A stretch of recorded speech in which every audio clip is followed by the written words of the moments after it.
પંચમહાલથી મહત્વના સમાચાર સામે આવી રહ્યા છે, જ્યાં પંચમહાલના શહેરામાં કુવામાંથી એક મૃતદેહ મળી આવ્યાના સમાચાર સામે આવી રહ્યા છે।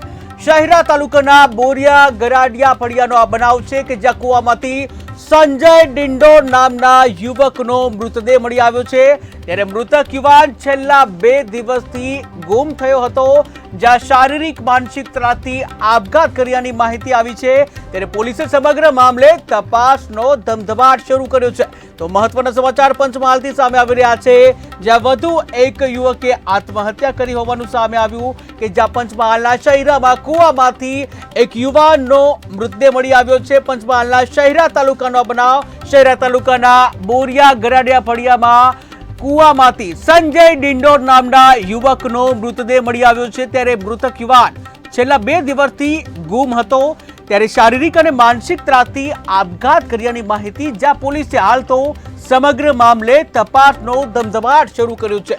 ત્યારે વધુ એક યુવાન જે છે તેનો મૃતદેહ મળી આવ્યાની ઘટના બની છે કે જ્યાં શારીરિક અને માનસિક ત્રાસથી આત્મહત્યા કરી હોવાનું સામે આવ્યું છે। ત્યારે પંચમહાલના શહેરામાં જે આ બનાવ બને છે કે જ્યાં યુવાને આપઘાત કરી પોતાનું જીવન ટૂંકાવ્યું છે।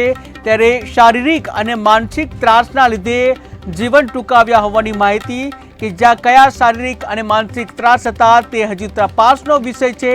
ત્યારે હાલ તો કુવામાંથી સંજય ડિંડોર નામના યુવકનો મૃતદેહ મળી આવ્યો છે, જ્યાં પરિવારમાં આ ઘટનાને લઈને ઘેરા પ્રત્યાઘાત પડ્યા છે, જ્યાં પરિવારમાં હાલ તો શોકનું મોજું ફરી વળ્યું છે। ત્યારે મૃતક યુવાન છેલ્લા 2 દિવસથી ગુમ હતો અને ત્યારબાદ તેનો મૃતદેહ મળી આવ્યો છે, જ્યાં એક આશાસ્પદ યુવાન કે જ્યાં બોરિયા ગરાડિયા શહેરા તાલુકાના બોરિયા ગરાડિયા ફળિયાનો બનાવ છે, જ્યાં સંજય ડિંડોર નામના યુવકે આત્મહત્યા કરી અને પોતાનું જીવન છે ટૂંકાવી લીધું છે।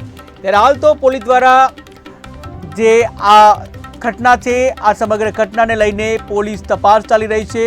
પોલીસ તપાસનો ધમધમાટ શરૂ કરી દેવામાં આવ્યો છે। ત્યારે પોલીસ તપાસ બાદ જ આખરે સાચું કારણ કયું છે તે બહાર આવશે, પરંતુ હાલ તો આત્મહત્યાથી મૃત્યુ કર્યો હોવાના સમાચાર સામે આવી રહ્યા છે। ત્યારે મૃતક યુવાન છેલ્લા 2 દિવસથી ગાયબ હતો અને જ્યાં 2 દિવસ બાદ આજે તેનો મૃતદેહ મળી આવ્યો છે। ત્યારે કુવામાંથી મૃતદેહ મળી આવ્યો છે, સંજય ડિંડોર નામના જે યુવાન છે તેનો મૃતદેહ મળી આવ્યો છે। ત્યારે હાલ તો પોલીસે સમગ્ર મામલે તપાસનો ધમધમાટ શરૂ કર્યો છે।